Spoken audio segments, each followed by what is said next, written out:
Hello students, আমি Bablu. Welcome to my YouTube channel WB study point. আজ আমরা আলোচনা করব তোমাদের পঞ্চম শ্রেণীর ইংলিশ বিষয়ের যে লেসন 1 আছে, সেই লেসন 1-এর যে গল্পটি আছে অর্থাৎ মহাত্মা গান্ধীকে নিয়ে। দেখো অধ্যায়ের নামটি আছে গান্ধী দ্য মহাত্মা। তো এখানে যে প্রশ্নগুলো আছে অর্থাৎ এর যে অ্যাক্টিভিটিসগুলো আছে, এর যে মোট 12টা অ্যাক্টিভিটিস আছে, সম্পূর্ণ অ্যাক্টিভিটিস কিন্তু তোমরা একই ভিডিও দেখতে পাবে। তোমরা মনোযোগ সহকারে ভিডিওটি দেখো এবং যেখানে যেখানে খাতায় লেখার প্রয়োজন আছে সেগুলো খাতায় লিখে নাও। তো চলো সর্বপ্রথম আমরা অ্যাক্টিভিটি 1 থেকে শুরু করব। দেখো অ্যাক্টিভিটি 1-এ আছে let's put a tick mark to choose the right answer, অর্থাৎ সঠিক উত্তরটি বেছে নেওয়ার জন্য আমাদের একটা টিক চিহ্ন দিতে বলা হয়েছে। এ আছে গান্ধীজিস ড্রেস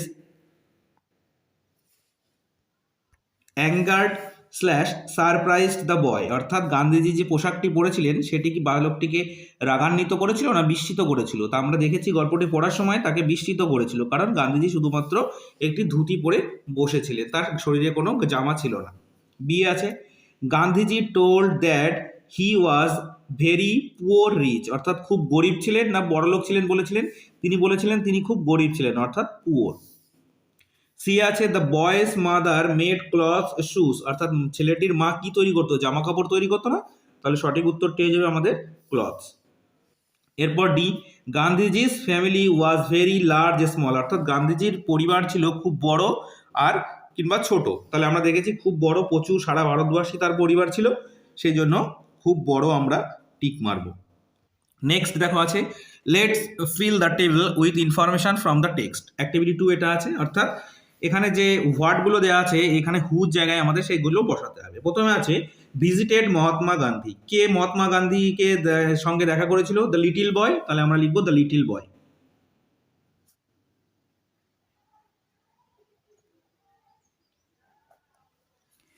এরপরে আছে কুড সিউ ওয়েল, মানে সে ভালো করে, কি করে না কে করে, এটা সেলাই করে, কে ভালো সেলাই করে? লিটিল বয়েস মাদার।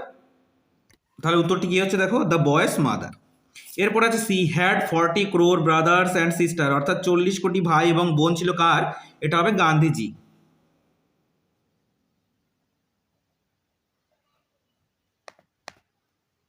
গান্ধীজি, ঠিক আছে।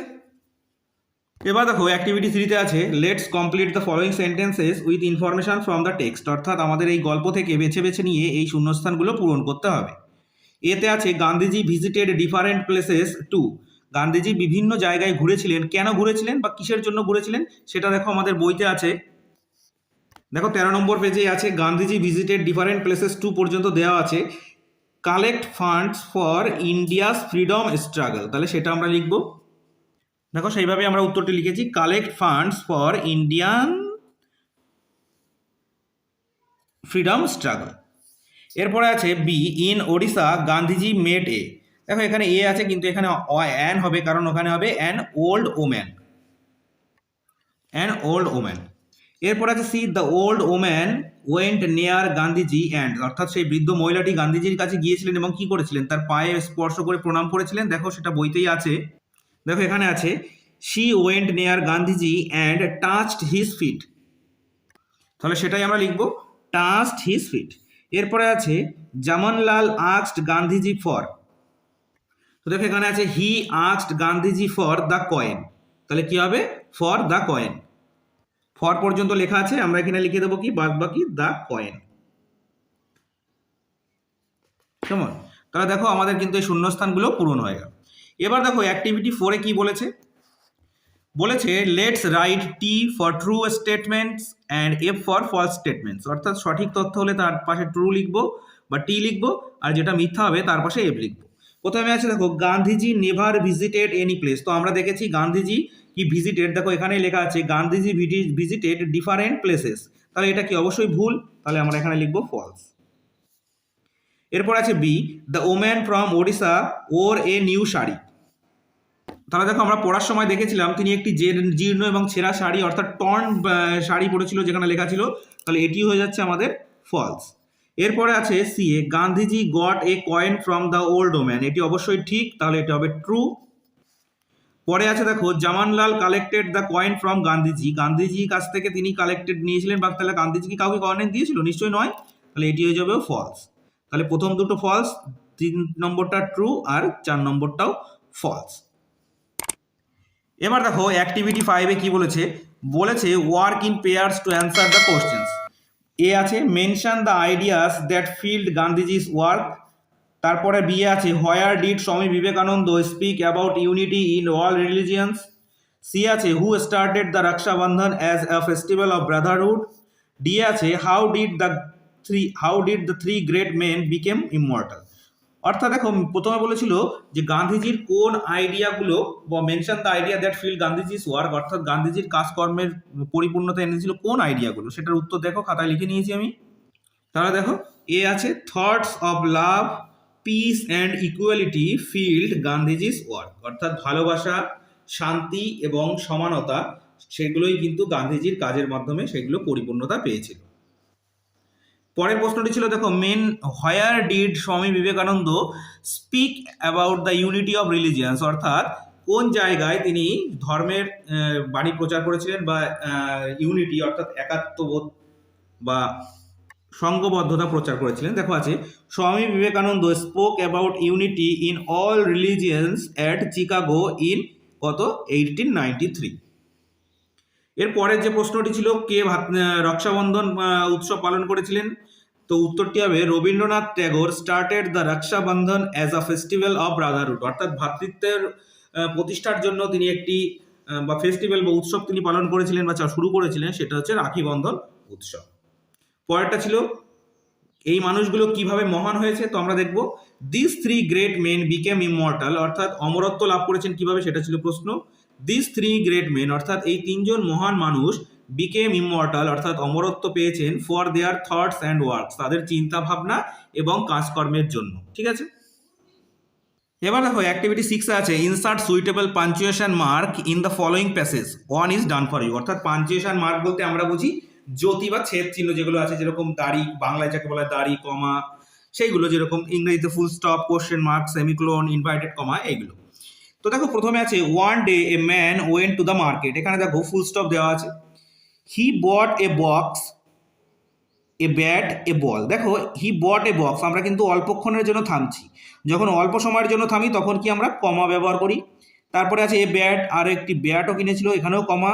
এ ball and a pen from the market. His bag became heavy, তার ব্যাগটি কি প্রচুর পরিমাণে ভার হয়ে গিয়েছিল, তাহলে কি এখানে আমরা পুরো থামছি সেই জন্য আমরা ফুল স্টপ দেবো। Do you know what he did then, তুমি কি জানো তারপর সে কি করেছে, দেখো হোয়াট হি ডিড দেন, এখানে দেখো ডু ইউ নো প্রশ্ন করা বোঝাচ্ছে, তাহলে আমরা এখানে একটি কোশ্চেন মার্ক দেব। এরপরে আছে দেখো he said to a horse, সে বলেছিল একটি ঘোড়াকে, তাহলে কি যখন কিছু কেউ একজন বলে এখানে কমা দিয়ে শুরু হচ্ছে আর এখানে শুরু হবে ডবল ইনভার্টেড কমা উপরে। Please share my load it is too heavy for me, অর্থাৎ এখানে বলছে আমার এই লোডটাকে শেয়ার করো, তাহলে এখানে একটি কমা হয়ে যাচ্ছে। It is too heavy for me, এখানে হয়ে যাচ্ছে ফুল স্টপ এবং এখানে হচ্ছে ইনভার্টেড কমা শেষ। দ্য হর্স রিপ্লাইড, আবার এখানে যেহেতু উত্তর দিচ্ছে এখানে কমা হচ্ছে, এখানে ইনভার্টেড কমা শুরু। ইট ইজ ইয়োর লোড, এটা তোমার ভার। Don't ask me to share it, এখানে হয়ে যাচ্ছে তোমার লোড বলে কি থেমে যাচ্ছে full stop. Don't ask me to share it, এখানে হয়ে যাচ্ছে ফুল স্টপ আর এখানে ইনভার্টেড কমা শেষ।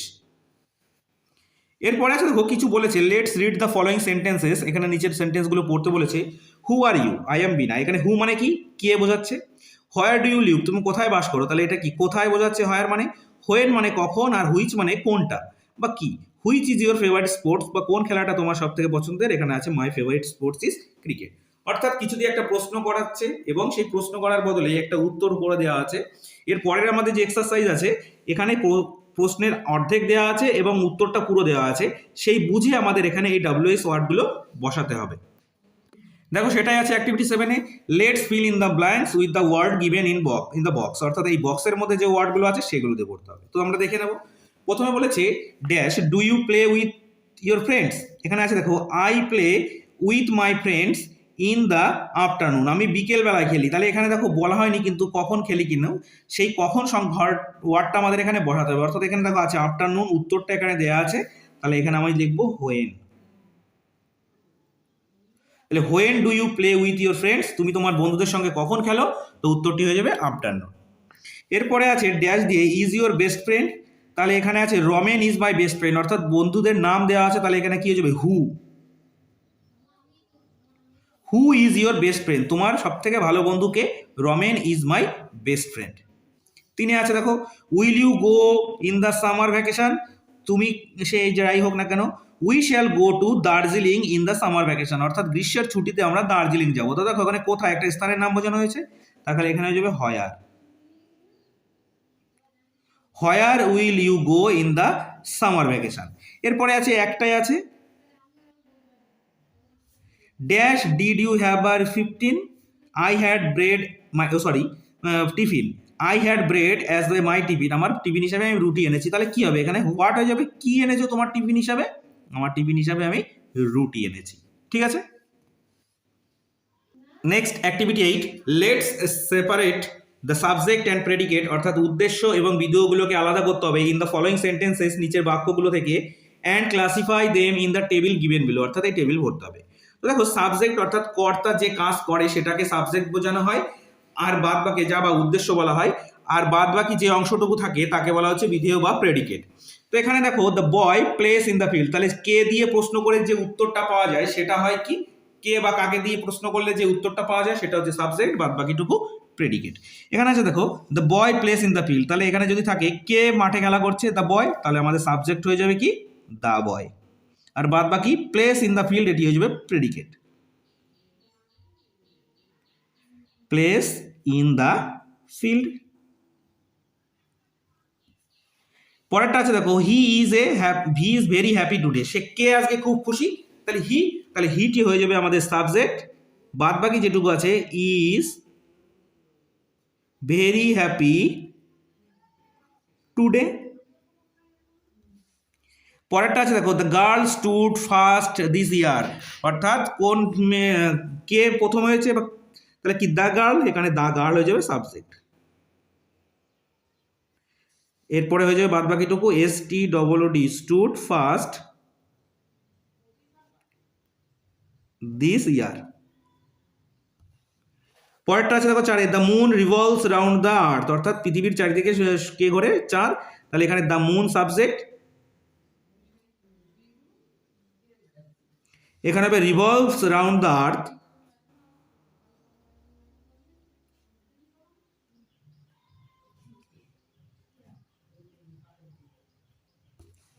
ক্লিয়ার, দেখো আমাদের সাবজেক্ট আর প্রেডিকেটের ঘরটি কিন্তু সম্পূর্ণ হয়ে গেল।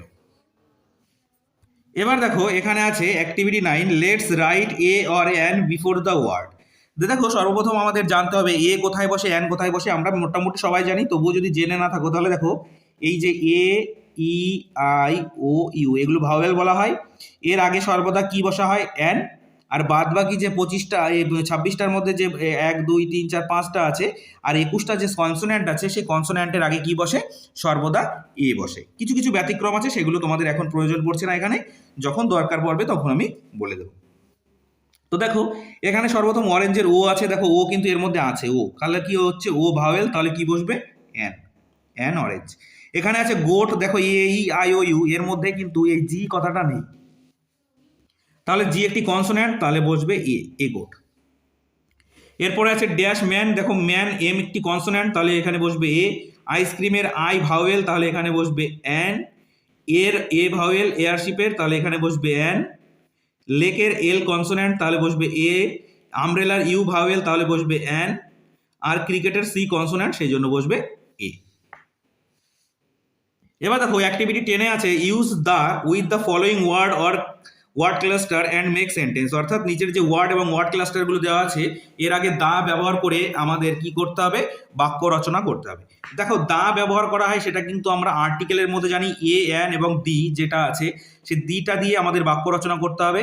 দিটা দিলে কি নির্দিষ্ট করে বোঝানো হয়, যখন নির্দিষ্ট করে কিছু বোঝানো হয় তখন তার ক্ষেত্রে কিন্তু আমরা দি ব্যবহার করি। তো এখানে আছে সান, সানের আগে দি যোগ করে একটি বাক্য আমরা রচনা করে দেখি কি হয়। তো দেখো সান দিয়ে the sun is a star, সূর্য একটি নক্ষত্র। এরপরে ছিল দ্য ইন্ডিয়ান ওশান, দেখো আমরা এটা লিখবো the Indian ocean is on the south of Asia, তাহলে কি হচ্ছে the Indian ocean is on the south of Asia. পরেরটা ছিল দ্য ইল্ডেস্ট সন, অর্থাৎ বড় ছেলে, তাই এটা লেখো the eldest son of mister Roy is a doctor. পরেরটা ছিল দ্য ইন্ডিয়ান ক্রিকেট টিম, তো দেখে লিখবে the Indian cricket team plays all format, অর্থাৎ ভারতীয় যে ক্রিকেটের দল আছে সেটা সমস্ত ফরম্যাট খেলে, সে মহিলা দলও হতে পারে পুরুষ দলও হতে পারে। এখানে বলেছে ইন্ডিয়ান ক্রিকেট টিম, অবশ্যই দুটো টিমকেই বোঝাচ্ছে। 11 আছে দেখো, let's fill in the blanks with suitable articles, অর্থাৎ এ এবং অ্যান এবং দি, এই তিনটে দিয়েই আমাদের ভরতে হবে। প্রথমে আছে India won dash cricket world cup, দেখো ক্রিকেট ওয়ার্ল্ড কাপকে কিন্তু নির্দিষ্ট করে বোঝানো হচ্ছে, তাহলে তার আগে হবে the cricket world cup for the second time in 2011, it is dash moment of great turn, এখানে হয়ে যাবে এ, অ্যান্ড এখানে দেখো ই আছে ভাওয়েল, তারপরে হয়ে যাবে অ্যান্ড এখানে আছে and an event of great inspiration to, এখানে হয়ে যাবে the youth of the members of Indian where hailed as national heroes. কেমন? এরপরে আছে দেখো 12 অ্যাক্টিভিটি 12-এ let's write 4 sentence about a great man, যে কোনো একটি মহান ব্যক্তি সম্পর্কে আমাদের 4 লাইন লিখতে হবে। তো আমি তোমাদেরকে বিবেকানন্দ সম্পর্কে লিখে দেখাচ্ছি। তো দেখো, Swami Vivekananda was born on 12 January 1863. He belonged to a Bengali family from Kolkata. He was a disciple of Sri Ramakrishna. 4 আছে his birthday is celebrated as national youth day of India, অর্থাৎ স্বামী বিবেকানন্দ জন্মগ্রহণ করেছিলেন 12 জানুয়ারি 1863। তিনি কি বাঙালি পরিবারে জন্মগ্রহণ করেছিলেন বা বাঙালি পরিবার থেকে এসেছিলেন, যেটি কলকাতা থেকে। He was a great disciple of Shri Ramakrishna, অর্থাৎ শ্রী রামকৃষ্ণ পরমহংসদেবের তিনি একজন কি ছিলেন না শিষ্য ছিলেন। His birthday is celebrated as national youth day of in India, অর্থাৎ তার জন্মদিন ভারতীয় বা ভারতবর্ষে যুব দিবস হিসাবে বা যুবক দিবস হিসাবে পালন করা হয়ে থাকে। তো দেখো, আমাদের যে অধ্যায় বা লেসন 1 ছিল, সেই লেসন 1-এর কিন্তু অ্যাক্টিভিটিগুলো আমরা সমস্তটাই একটা ভিডিও সলভ করে ফেললাম। যদি তোমাদের ভিডিওটি ভালো লেগে থাকে অবশ্যই লাইক করবে এবং চ্যানেলটি সাবস্ক্রাইব করে নিয়ে বেল নোটিফিকেশান অল করে রাখবে পরবর্তী সমস্ত গুরুত্বপূর্ণ ভিডিওগুলোর নোটিফিকেশান পাওয়ার জন্য। তো চলো আজ এই পর্যন্তই, নেক্সট ভিডিও আবার দেখা হচ্ছে। Thank you for watching.